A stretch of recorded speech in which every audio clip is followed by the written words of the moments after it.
Cambridge English, IELTS 13, Tests 1 to 4. Published by Cambridge University Press and Uckles, 2018. This recording is copyright. CD 1. Test 1. You will hear a number of different recordings, and you will have to answer questions on what you hear. There will be time for you to read the instructions and questions, and you will have a chance to check your work. All the recordings will be played once only. The test is in 4 sections. At the end of the test, you will be given 10 minutes to transfer your answers to an answer sheet. Now turn to Section 1.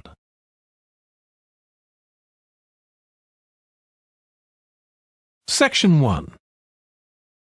You will hear a telephone conversation between a woman who wants to attend a cookery class and an official at a tourist information centre. First, you have some time to look at questions 1 to 6.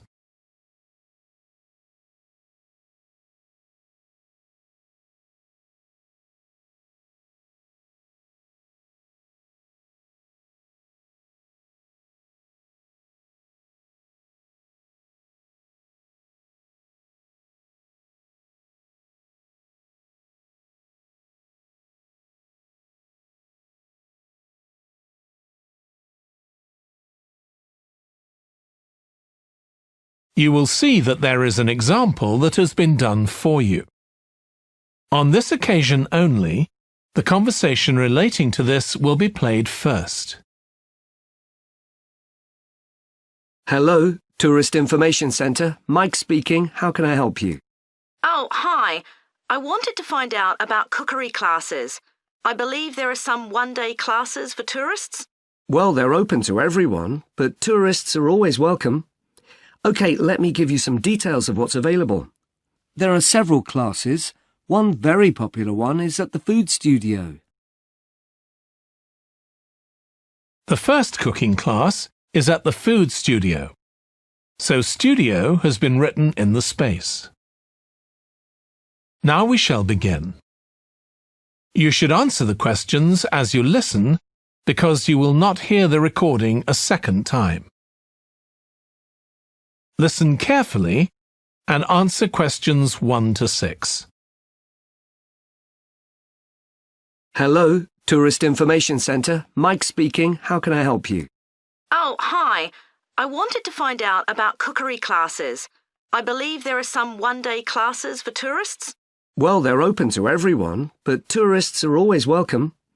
OK, let me give you some details of what's available. There are several classes. One very popular one is at the food studio. OK.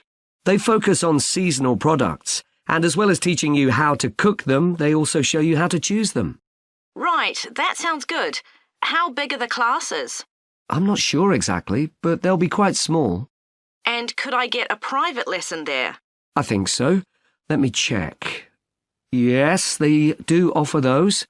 Though, in fact, most of the people who attend the classes find it's a nice way of getting to know one another. I suppose it must be, yes. And this company has a special deal for clients where they offer a discount of 20% if you return for a further class. OK, but you said there were several classes. That's right. Another one you might be interested in is Bond's Cookery School. They're quite new. They just opened 6 months ago, but I've heard good things about them. They concentrate on teaching you to prepare healthy food, and they have quite a lot of specialist staff. So, is that food for people on a diet and things like that? I don't know if I'd be interested in that. Well, I don't think they particularly focus on low-calorie diets or weight loss. It's more to do with recipes that look at specific needs, like including ingredients that will help build up your bones and make them stronger, that sort of thing. I see. Well, I might be interested. I'm not sure. Do they have a website I could check? Yes, just key in the name of the school. It'll come up. And if you want to know more about them, every Thursday evening they have a lecture at the school. It's free, and you don't need to book or anything. Just turn up at 7:30.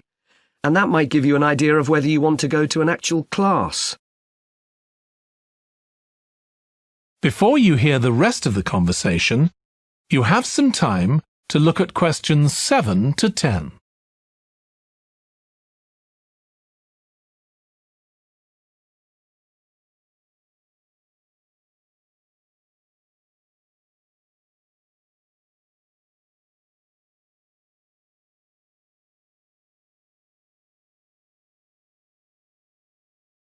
Now listen and answer questions 7 to 10. OK, there's one more place you might be interested in. That's got a rather strange name. It's called the Aretsa Centre. That's spelled A-R-R-E-T-S-A. OK. They've got a very good reputation. They do a bit of meat and fish cookery, but they mostly specialise in vegetarian dishes. Right. That's certainly an area I'd like to learn more about. I've got lots of friends who don't eat meat. In fact, I think I might have seen that school today. Is it just by the market? That's right. So they don't have any problem getting their ingredients. They're right next door. And they also offer a special 2-hour course in how to use a knife.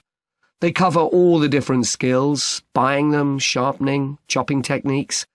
It gets booked up quickly, though, so you'd need to check it was available. Right, well, thank you very much. I'll go and check that out. That is the end of section 1. You now have half a minute to check your answers.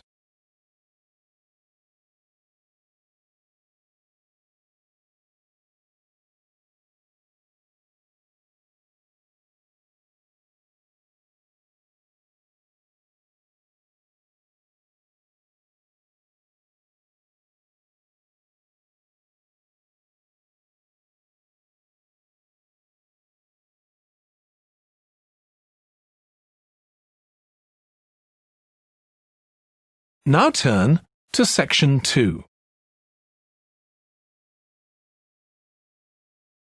Section 2. You will hear the chairman of the Highways Committee of Granford speaking to members of the public about proposed changes to traffic and parking in the area. First, you have some time to look at questions 11 to 13.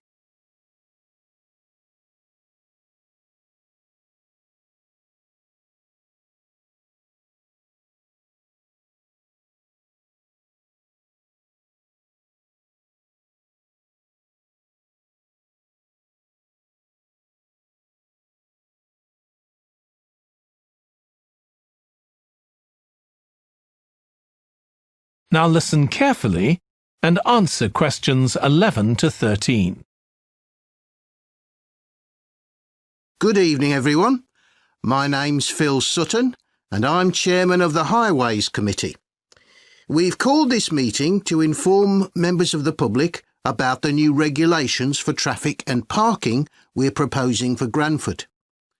I'll start by summarising these changes before we open the meeting to questions. So, why do we need to make these changes to traffic systems in Granford? Well, we're very aware that traffic is becoming an increasing problem. It's been especially noticeable with the increase in heavy traffic while they've been building the new hospital. But it's the overall rise in the volume of traffic of all kinds that's concerning us. To date, there's not been any increase in traffic accidents, but that's not something we want to see happen, obviously.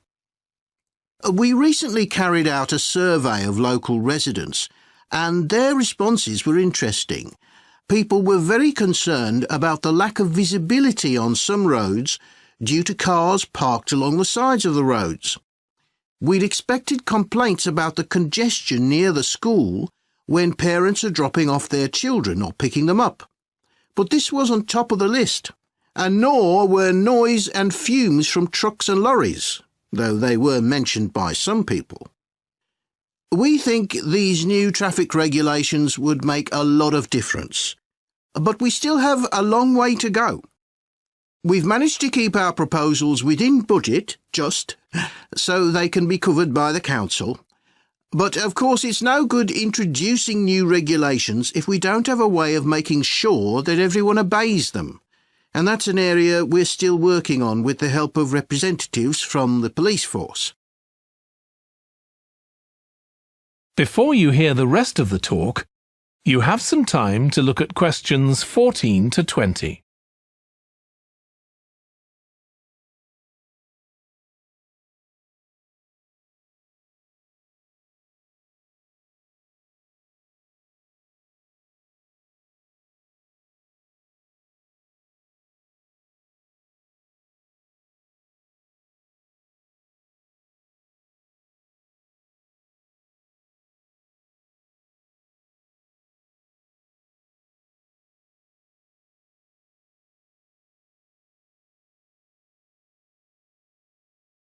Now listen and answer questions 14 to 20.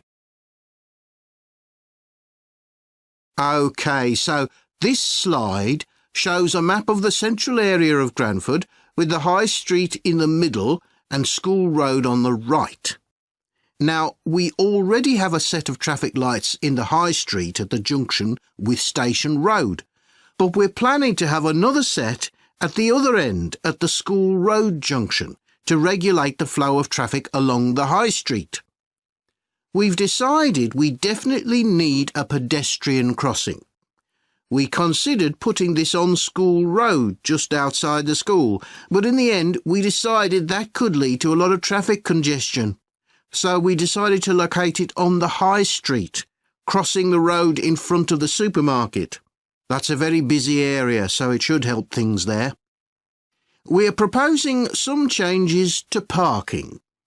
At present, parking isn't allowed on the High Street outside the library, but we're going to change that and allow parking there, but not at the other end of the High Street near School Road.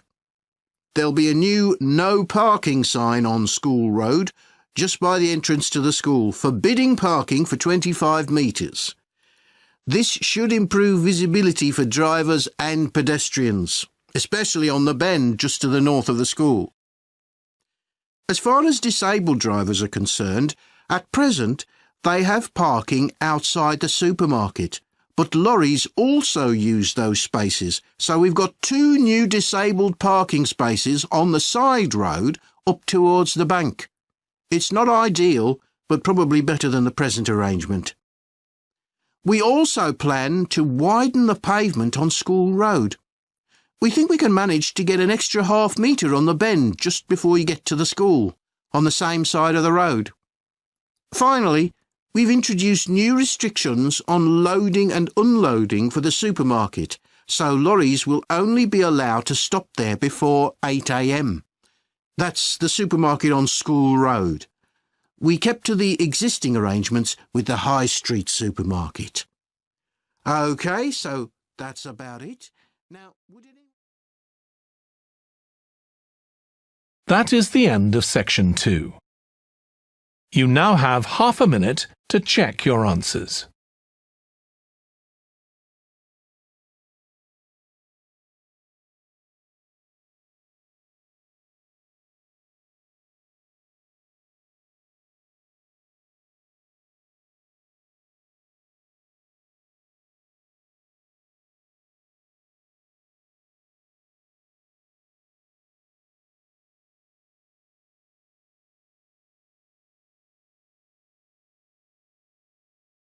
Now turn to section 3.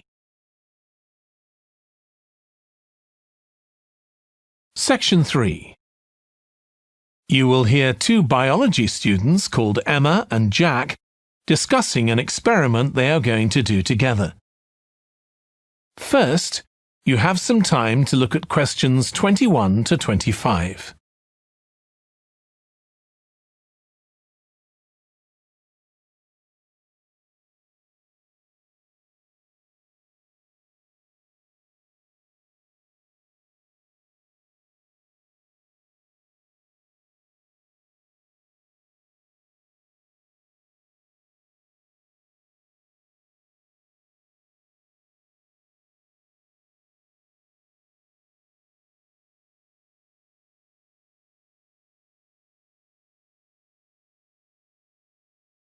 Now listen carefully and answer questions 21 to 25. We've got to choose a topic for our experiment, haven't we, Jack? Were you thinking of something to do with seeds? That's right. I thought we could look at seed germination, how a seed begins to grow. OK. Any particular reason? I know you're hoping to work in plant science eventually. Yeah, but practically everything we do is going to feed into that. No, there's an optional module on seed structure and function in the third year that I might do. So I thought it might be useful for that. If I choose that option, I don't have to do a dissertation module. Good idea. Well, I thought for this experiment, we could look at the relationship between seed size and the way the seeds are planted. So we could plant different sized seeds in different ways and see which grow best. OK. We'd need to allow time for the seeds to come up. That should be fine if we start now. A lot of the other possible experiments need quite a bit longer. So that'd make it a good one to choose. And I don't suppose it'd need much equipment. We're not doing chemical analysis or anything. Though that's not really an issue. We've got plenty of equipment in the laboratory. Yeah, we need to have a word with the tutor if we're going to go ahead with it, though. I'm sure our aim's okay. It's not very ambitious, but the assignment's only 10% of our final mark, isn't it? But we need to be sure we're the only ones doing it.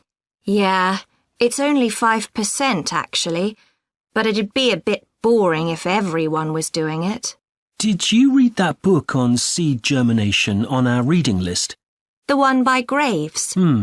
I looked through it for my last experiment, though it wasn't all that relevant there.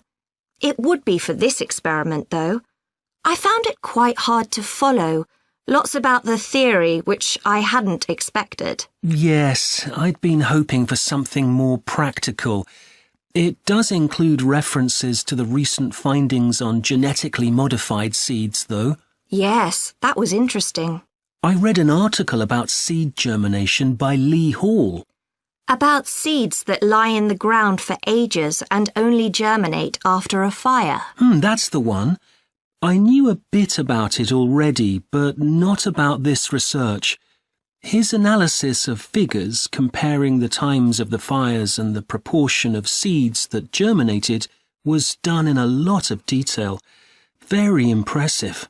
Was that the article with the illustrations of early stages of plant development? They were very clear. I think those diagrams were in another article. Before you hear the rest of the discussion, you have some time to look at questions 26 to 30.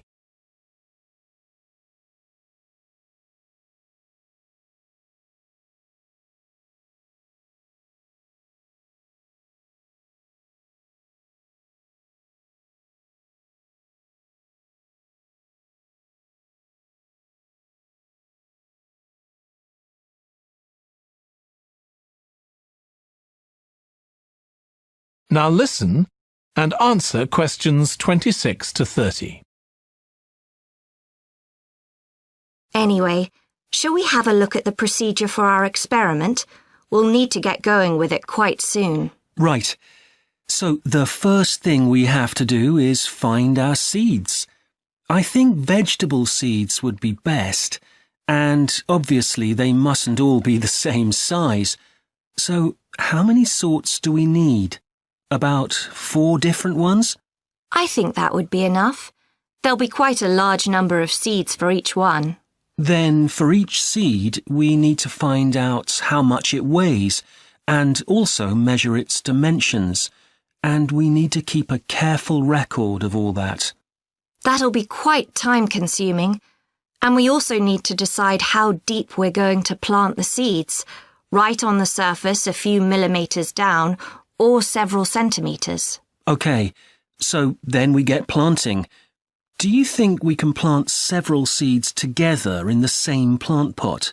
No, I think we need a different one for each seed. Right. And we'll need to label them. We can use different coloured labels. Then we wait for the seeds to germinate. I reckon that'll be about 3 weeks, depending on what the weather's like.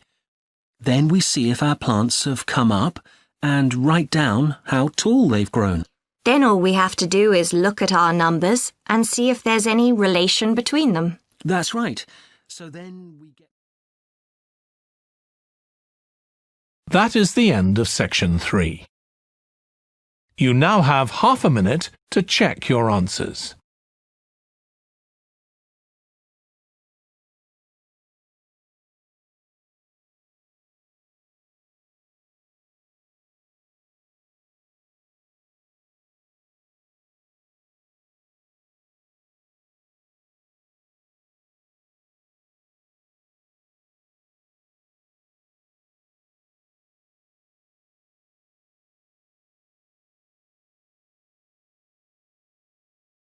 Now turn to section 4. Section 4. You will hear part of a lecture on an environmental studies course about recent research on how animals are adapting to urban environments. First, you have some time to look at questions 31 to 40.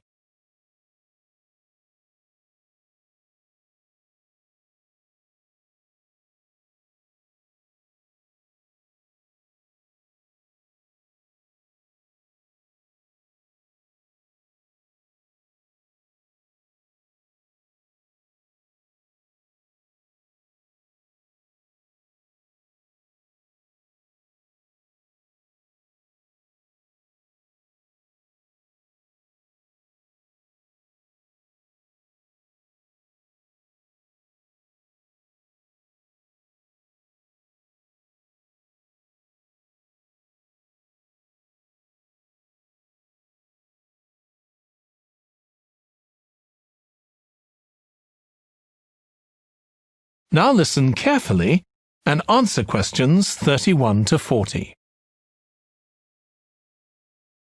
Hi.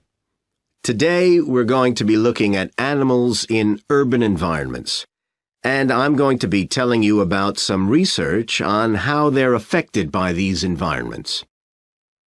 Now, in evolutionary terms, urban environments represent huge upheavals, the sorts of massive changes that usually happen over millions of years. And we used to think that only a few species could adapt to this new environment.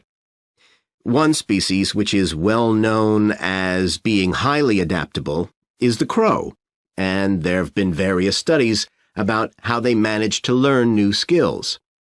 Another successful species is the pigeon, because they're able to perch on ledges on the walls of city buildings, just like they once perched on cliffs by the sea. But, in fact, we're now finding that these early immigrants were just the start of a more general movement of animals into cities, and of adaptation by these animals to city life. And one thing that researchers are finding especially interesting is the speed with which they're doing this. We're not talking about gradual evolution here. These animals are changing fast. Let me tell you about some of the studies that have been carried out in this area. So, in the University of Minnesota, a biologist called Emily Snellrud and her colleagues looked at specimens of urbanized small mammals such as mice and gophers that had been collected in Minnesota and that are now kept in museums there. And she looked at specimens that had been collected over the last 100 years, which is a very short time in evolutionary terms. And she found that during that time, these small mammals had experienced a jump in brain size when compared to rural mammals. Now, we can't be sure this means they're more intelligent, but since the sizes of other parts of the body didn't change, it does suggest that something cognitive was going on. And Snellrud thinks that this change might reflect the cognitive demands of adjusting to city life. having to look in different places to find food, for example, and coping with a whole new set of dangers. Then over in Germany, at the Max Planck Institute, there's another biologist called Katharina Miranda, who's done some experiments with blackbirds living in urban and rural areas. And she's been looking not at their anatomy, but at their behavior. So, as you might expect, she's found that the urban blackbirds tend to be quite bold. They're prepared to face up to a lot of threats that would frighten away their country counterparts. But there's one type of situation that does seem to frighten the urban blackbirds, and that's anything new, anything they haven't experienced before. And if you think about it, that's quite sensible for a bird living in the city.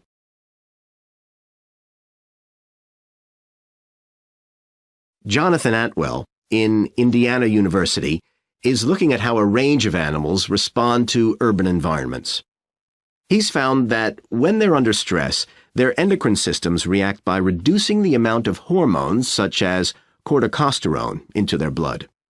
It's a sensible-seeming adaptation. A rat that gets scared every time a subway train rolls past won't be very successful. There's just one more study I'd like to mention, which is by Sarah Parton and her team. And they've been looking at how squirrels communicate in an urban environment, and they've found that a routine part of their communication is carried out by waving their tails. You do also see this in the country, but it's much more prevalent in cities, possibly because it's effective in a noisy environment. So, what are the long-term implications of this? One possibility is that we may see completely new species developing in cities. But on the other hand, it's possible that not all of these adaptations will be permanent. Once the animal's got accustomed to its new environment, it may no longer need the features it's developed. So now we've had a look at adaptation. That is the end of section 4. You now have half a minute to check your answers.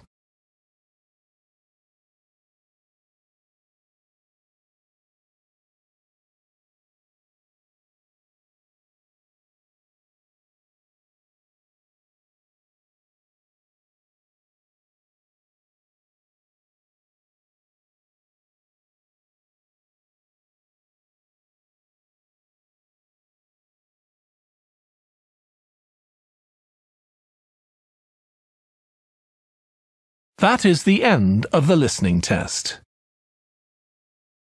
In the IELTS test, you would now have 10 minutes to transfer your answers to the answer sheet.